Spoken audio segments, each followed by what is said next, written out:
Hello and oh, hello and welcome to a Tuesday afternoon edition of the Big D podcast. Before I bring in today's special guest, please subscribe, like, and share the Spunky Spectrum Sports YouTube page where we've got football, baseball, football, and whatever content you could think of. So please subscribe, like, and share this video. And also you can check out the Big D podcast on Spotify and Apple iTunes. So please, if you're more on audio, please check it out there. So usually when this fella and I talk, he's somewhere in Kentucky, but on fall break from Myrtle Beach, South Carolina, is my friend Larry Gritton. Larry, what are you doing in Myrtle Beach, South Carolina, of all places? Well, it's a great time. The weather's great. We have fall break at our school first week of October. And even better than that, we got some good friends that have some timeshare that they pass our way. And all we got to do is get down here. It doesn't really cost us anything. So I'm just chilling out, hanging by the pool, the beach, and going to hopefully watch some baseball this week. Yeah, baseball and football. And speaking of football, usually when we talk Kentucky sports, we talk Big Blue Nation on the hardwood, but now we're talking Big Blue Nation on the bluegrass itself. You got it right, man. We're a football school now. Yeah, Kentucky or football school. What is it? Must be 2021. Yeah, it's unusual, but Mark Stoops has done a great job. He built a good program there. They're still not in the elite teams of the SEC, but they've come a long way. And I know you didn't like them beating your Gators last Saturday. Yeah, for the first time since 1986, Kentucky beat Florida in Lexington 20-13. And I was go ahead. There have been some heartbreakers along the way. A lot of times Kentucky had double-digit lead in the fourth quarter and let it get away, but they finished the job this time. I think I remember one time where Kentucky ended up playing. Kentucky ran a play with 10 men, and Florida saw and just scored a late touchdown in Lexington and broke your heart. But watching the end of that game was weird because every time it seemed like Florida made a play, there was a penalty. Like I've got the box score here for that game. Guess how many penalties Florida committed? They must have had 12 to 15 and 150 yards worth. What was it exactly? 15 penalties for 115 yards. Kentucky committed 4 infractions. I think of those penalties, 8 of them were false starts. I think the crowd was a factor. Kroger Field, formerly known as Commonwealth Stadium, it's not the largest place. It's about 61,000, but apparently they were pretty raucous and had a little impact on the game. Yeah, I was thinking it's not Death Valley at night. No, it's not. But actually, they got LSU coming in this weekend, and Trey and I are headed up to that game. Yeah, we'll talk a little bit about that game. But heading into the Florida game, did you think Kentucky could pull a major upset on the Gators? Listen, when the Gators had beaten us 33 out of 34 years, my expectations weren't too high, but I know Kentucky's really raised the bar with their talent level, and they compete well every week pretty much, even in the SEC. So there's always a chance, and they got it done. So Big Blue Nation's pretty happy. There were a lot of couches burned in Lexington, Kentucky that night. What's with all the couches being burned? I'm like, I hear this. I know like toilet papers going around town and around in Auburn, Alabama, but what's with all the couches being burned? Like, you don't burn couches for a win, even against an arch rival. Well, that's what they do in Lexington. Listen, we haven't had a lot of big wins in football, so when we get one, we got to go all out. Yeah, looking back on that game, one guy who was big was DeAndre Square. Did you see how many tackles he got in that game? I knew he had a bunch. How many was it? 13. 13. The defense definitely won the game. I mean, Florida controlled the game. They far outgained Kentucky in yardage, but that one block field goal return for a touchdown, that was a game changer. Special teams, baby. Yeah, that's right. Kentucky won it with defense and special teams. Their offense wasn't the greatest, but they did just enough to win. How many games have you How many games have you seen where like a block kick changes everything, and whether it be or like a special teams moment? Because it seems like that special teams moment, especially if you're at home, galvanizes the crowd.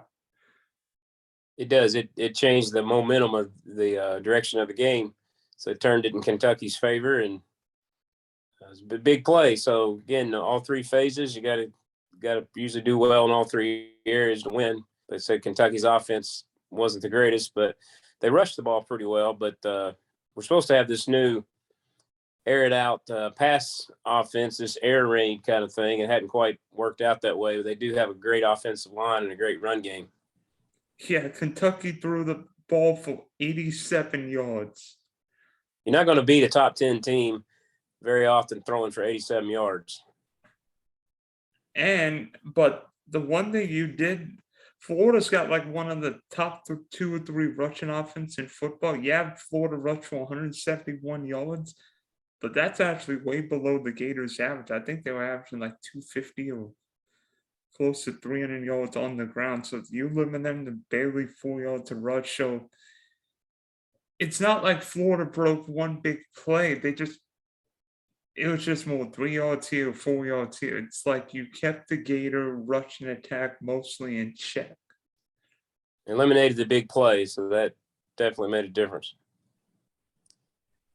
Yeah, and defense and Rodriguez actually led everybody with 19 carries, 199 yards, and a key touchdown. But I mean, the best thing was he didn't cough the ball up. He's been fumble happy here so far this season, but Kentucky going in that game was actually a -9 in turnover margin, yet they were 4-0, which is hard to do, but they hung on to the ball is one of the reasons they won that game. Yeah, I mean, looking at the stats of that game, Florida outpossessed Kentucky 3-2, put up 382 yards compared to your 224 yards. Better on third down. Kentucky was 1-9, 1-9 on third down. 1-9 on third down, and you won a game. Hey, we'll take it any way we can get it, Big D. So, I mean, and of course, being next door neighbors, you and I always trash talk for football teams. I'm like, I knew you were going to say something about that game. Yeah, well, listen, as I said, we've only beaten you 2 times in 35 years, but 2 times in the last 4 years. So you knew I had to say something to you. Yeah, I knew what was coming. I'm like, oh no. Yeah, so now with Kentucky 5-0, the good news is you got by Florida, but now you've got a pissed off LSU team coming off its first loss to Auburn in Death Valley since '99, and anytime LSU and Kentucky meet up, it's could be crazy. I think of that 2007 game that went into triple overtime. My memory serves me right. Yeah, that win vaulted Kentucky, I think, to a number 6 ranking in the nation. And then you know who came in the next week and beat them, don't you? And then Florida spanked you in Lexington. Yeah, and then I think we turned around and lost to Mississippi State or someone we were heavily favored, and the season kind of fell apart. So I'm hoping that doesn't happen this time around. I mean, I don't know if you saw the Auburn LSU game, but the LSU Tigers did not look great. I mean, LSU had not lost to Auburn at home since '99, and Auburn won. Yeah, LSU's got plenty of talent, obviously, so that should be a good matchup. I saw the early on, at least Kentucky was favored by a point, which is unusual for Kentucky to be favored over LSU, but we'll see what happens. Yeah, I don't remember. Yeah, maybe Kentucky being a favorite of LSU on the hardwood would be common, but not on the football field. Exactly. Now LSU's they've raised the bar a little bit themselves on the hardwood. The SEC, in terms of basketball, has definitely elevated its status. It used to be Kentucky and everybody else pretty much, but it's a balanced league now. Yeah, just how we wanted. So now we transition from your Wildcats to your Braves, and how about that run the second half, the last 2 months of the year? Because when Ronald Acuna tore his ACL in Miami, I thought the season was over. I was thinking the Braves were going to sell a few guys. You didn't I sell. wasn't sure, Dylan, even before Acuna's injury, I wasn't sure the Braves were going to be able to pull it together and make a run. But what they did have going for them, no one in the NL East had really made a move, so we were able to hang around. Our GM made some great trades without giving up a whole lot at the deadline, remade our entire outfield, and we had one little stretch there. We won 9 in a row and 16 out of 18, and that vaulted us from 3, 4, 5 games back to 3 or 4 ahead, and we never looked back. And then, of course, sweeping the Phillies the last week helped. And you know who was there on the clinching night? You. I was. So at the start of our fall break that we let out on Thursday afternoon, I headed down to Atlanta. So it was fun being there. It was a tough year, a lot of injuries. Besides the Acuna injury, had a lot of stuff going on. But to their credit, they figured it out. Did you know that Braves have 21 division titles, most in baseball? Of course, that didn't come about till 69. But the Braves have won their share of division titles. Just maybe they'll get hot this year and make a run. And it's all about pitching and timely hitting in the playoffs. So maybe things will go their way for once. Yeah. I mean, the Braves won 14 in a row from 91 till 2005, and now have won 4 in a row. I'm like, how many divisions are the Braves just win divisions in streaks? Yeah, hopefully they'll do 14 more. Now, what I had my eye on was the Dodgers. I was afraid they were going to make a run at that 14 divisions, and it took the Giants winning 107 to break the Dodgers division streak and protect that 14 straight for the Braves. So what do you think about that, winning 106 games and having to play in a 1-game wild card elimination scenario against your St. Louis Cardinals? I mean, let me tell you this: if the Dodgers lose tomorrow night, there won't be another 1-game playoff. Yeah, that's almost seems unfair, but it's great for the fans. I mean, you got Yankees, Red Sox tonight. You know the history of that rivalry. And let's say the Dodgers do beat the Cardinals, and then you got first time ever the Giants and the Dodgers in the playoffs. It's about time the Dodgers and Giants meet in the playoffs. I mean, the first time Cardinals and Cubs met in October seemed different because there've been thousands of Cardinal Cup games, but seeing one in October felt different. It just made the rivalry extra spicy. Playoffs are a lot of fun. Fun for the fans. Pretty stressful, I guess, if you're a serious fan. But I know your stuff, so I was kind of curious. You got any predictions for me on wild card games or playoffs overall? I'm going to save my predictions for later. But back to the Braves. A couple key guys, one offensively and one on the pitching side, have been key to you. Austin Riley's emergence at third base has been enormous because, as you know, Riley had not really done much at the big league level. I mean, bounced back and forth from left field, third base, had not shown his true potential. But how big was the young pup this year? It was unbelievable. I think folks thought maybe down the road he could do something like this. But if you think about it, this was his first full big league season. He came up for a little cup of coffee in 19. Of course, 20 was a shortened season. So he went into spring training this year being a guy that really needed to establish himself. There was a little competition for the third base everyday job. He got it. And now look what he's done. And I think Chipper Jones apparently spends a lot of time with him. And who better to teach a guy some plate discipline than Chipper? Yeah, especially, Larry Wayne Jones. Larry Wayne. They love chanting Larry in New York. They might be chanting the Mets fans might be chanting a few more names after this year, but we'll leave it to be. The Mets, they led the NL East for a long time, but they eventually kind of fell apart. I saw yesterday they're not bringing Rojas back. Who you think might be a front runner for next manager of the Metropolitans? I'm just thinking the Met job might be a curse because Beltran was there for what, an hour, and then he was fired from the Astros scandal. I wouldn't be surprised if the Rays bench coach is potentially the leader in the clubhouse. I mean, it seems like everybody's been picking Rays coaches, trying to find a piece of that Kevin Catch magic. They do something right in Tampa, don't they? Yeah, they win 100. Yeah, the Rays won 100 games this year with having what, the 26th highest payroll. Yeah, it's unbelievable. They do something well in that system, top to bottom. Yeah, and look at it last year. The Rays used that three-headed monster with Blake Snell, Tyler Glasnow, and Charlie Morton. Well, guess what? Snell wasn't himself in San Diego. Yeah, Charlie Morton pitched well, starting game one for you on Friday, and Glasnow went Tommy John. So you win with pitching one year, and then the next year the Rays have got a great offense. Yeah, they kind of remade themselves, but you and I went to a lot of games there at the Trop, so we'll see what they do.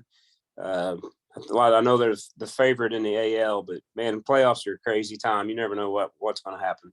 Yeah, especially because the Rays are going to face the division rival no matter who wins in Fenway tonight.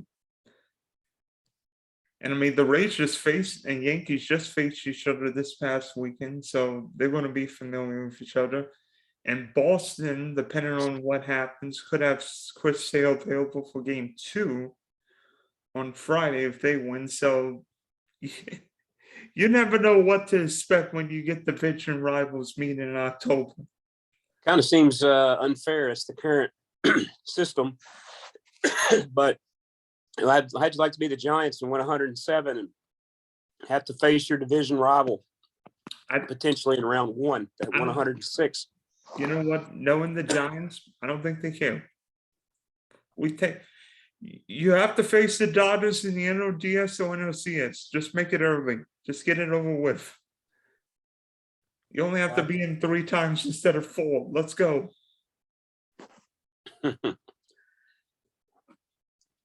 Speaking of Charlie Morton, not Charlie Morton, but how well did Max Fried pitch the last 5-6 weeks of the season? One NL pitcher of the month, became the first Brave to win it since Chris Medlin in 2013. Yeah, that's a name for you.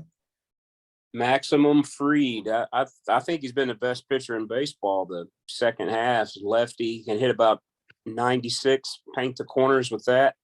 Then he's got that nasty 12-6 curveball. So he's established himself, I think, as one of the best pitchers in the game. So I definitely like the 1-2 punch of Morton with his playoff history, and then Max in game 2, and hoping Ian Anderson can emerge as a solid game 3 starter. So we'll see what happens. It's been an interesting series with the Brewers.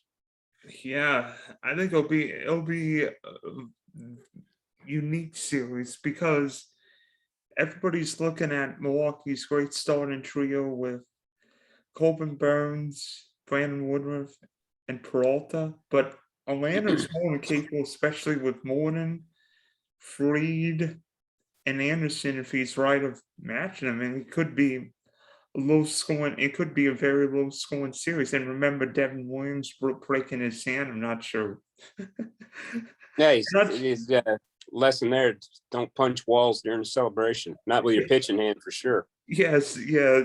I remember Julian Tavares doing that many years ago, and it didn't help matters.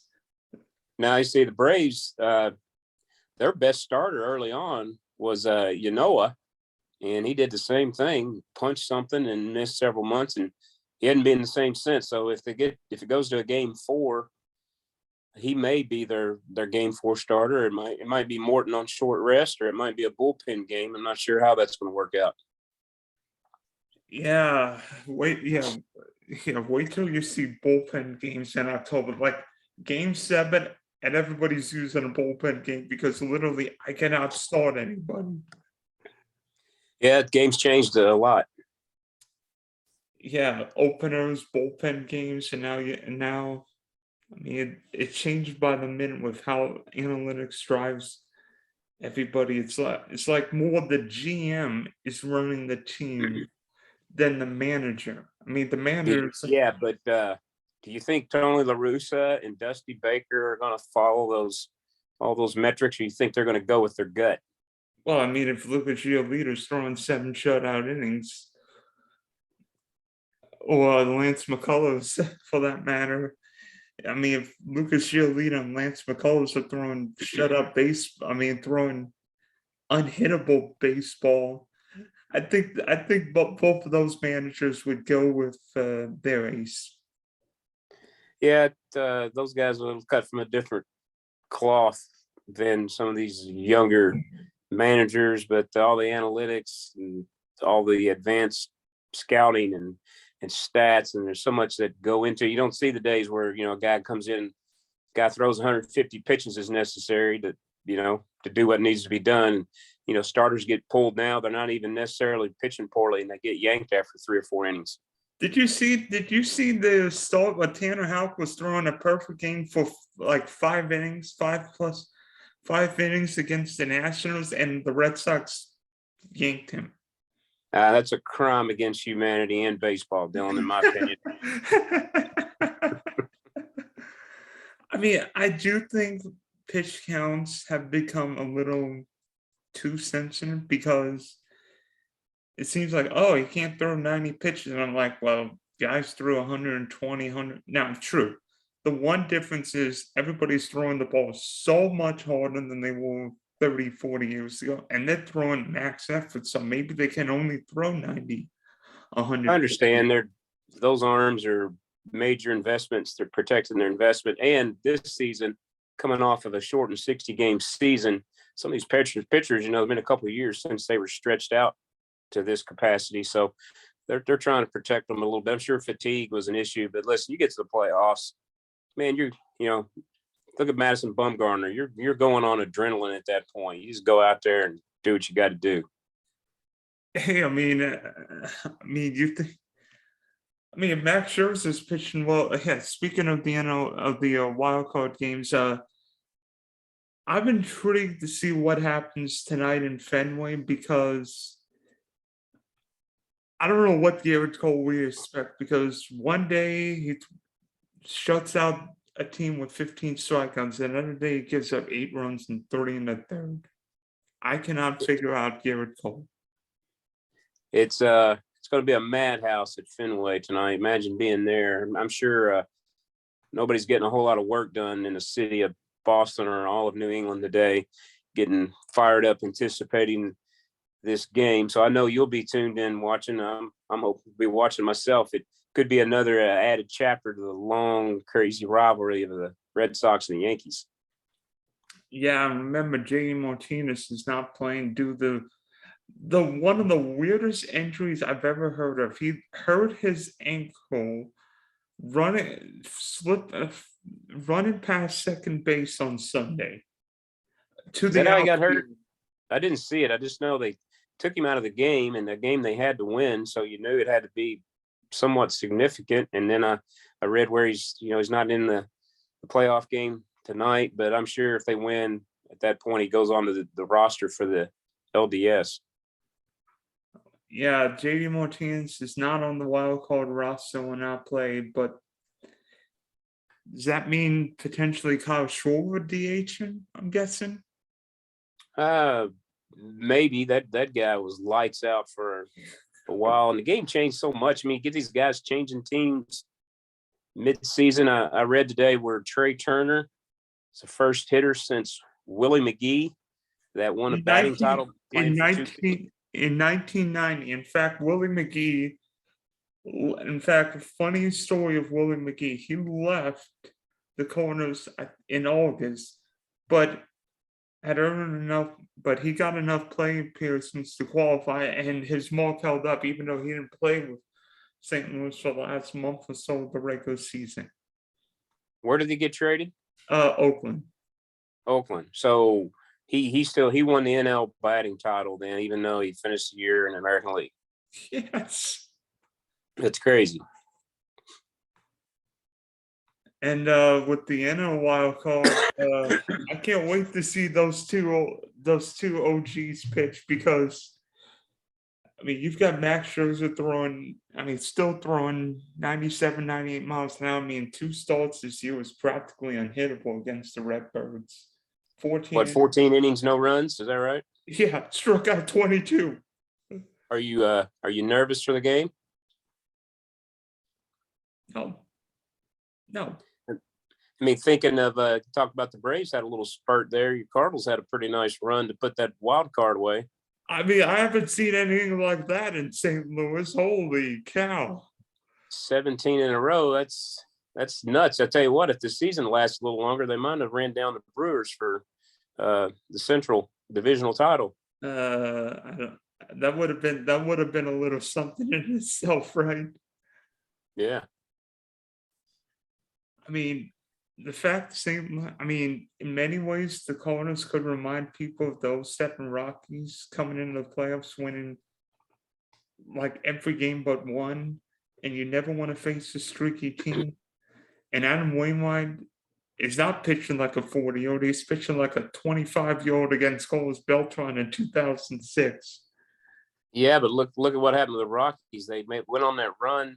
They swept the playoffs all the way to the World Series, and then had to wait 8 days or something, and then didn't work out too well for them. Of course, they had to face the Red Sox. Hey, we didn't need rest the year before against the Tigers. Yeah, you wonder about the teams laying off right now, waiting for this division series. I know the Braves were playing good baseball. Now you go 4 or 5 days without playing. Be interesting to see what happens with the timing for hitters, but it's all about television. They spread these games out, and yeah, you used to seem like they played every day. They played in the afternoon, but it's definitely all about TV. Yeah, it's all about bringing in the bucks, right? Exactly. So now we get to the fun part. I'm not sure you want to remember this game, but do you know what today's date is? It's October the 5th, and I'm afraid you're going to remind me. Maybe it's the 2012 wild card game anniversary between the Cardinals and Braves. Ding, ding, ding! Oh my goodness! I knew you'd bring this up. I couldn't help it. In case you want, where's Sam Holbrooks? What I got to ask. He is not here. I can confirm that.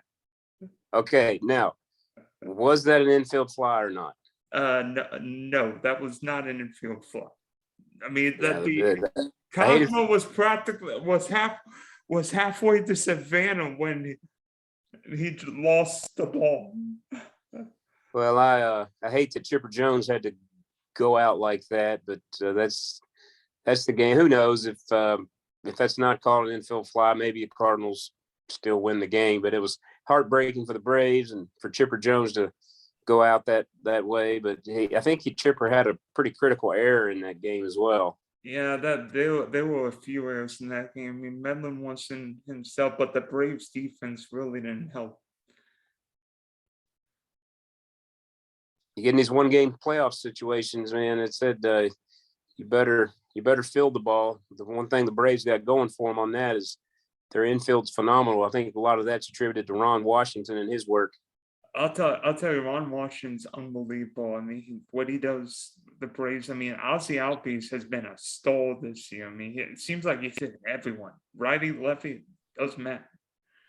Yeah, he is. If he cuts down his, if he develops a little more plate discipline, lays off some bad pitches, he's he could be an MVP candidate one day, in my opinion.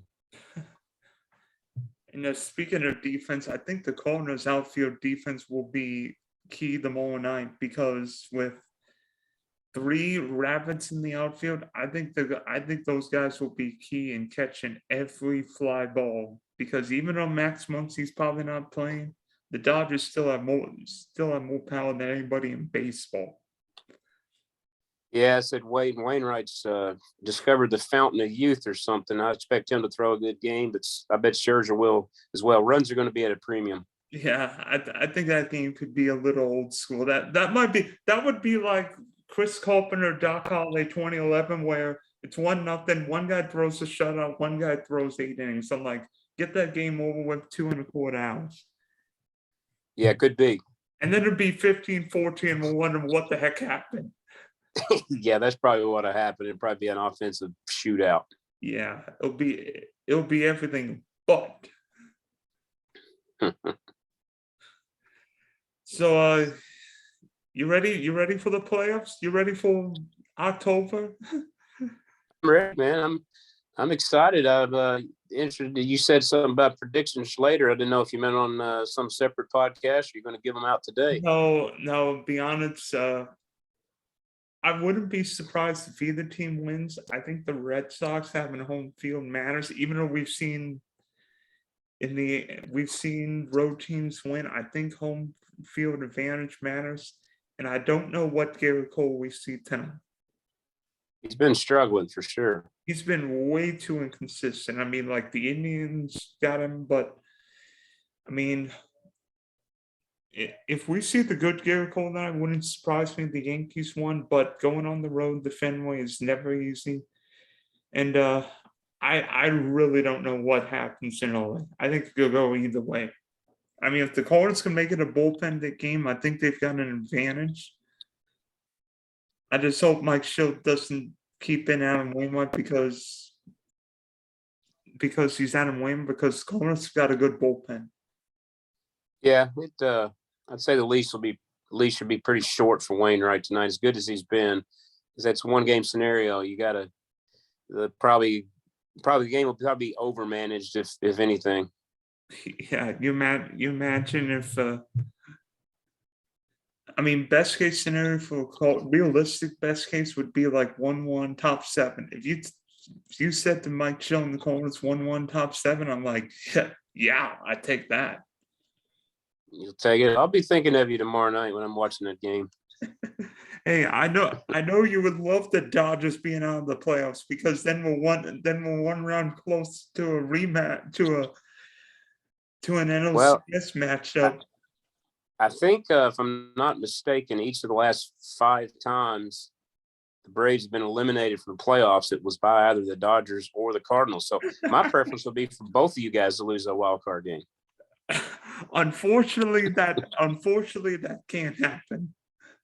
Actually, I want your Cardinals to win through to the NLCS, because if I'm not mistaken, that means the Braves, even though they had a worse record as division champ, they would get home field, wouldn't they? Should. Yeah. Yeah, I'd like to see a rematch of the 96 NLCS. Wait a minute. You got the wrong year in there. I was thinking 82. No, I didn't like 82. That went 3-0 Cardinals. I didn't like that year. Yeah. Unfortunately, it's best of 7 now, so it can't be 3-0. Yep. All right. It's going to be fun, though. Playoffs are a lot of fun. Oh, it will be fun. So thanks for hopping on, and we wish you Cats and Braves well. Yes, sir, Big D. Thanks for having me on. I enjoyed it.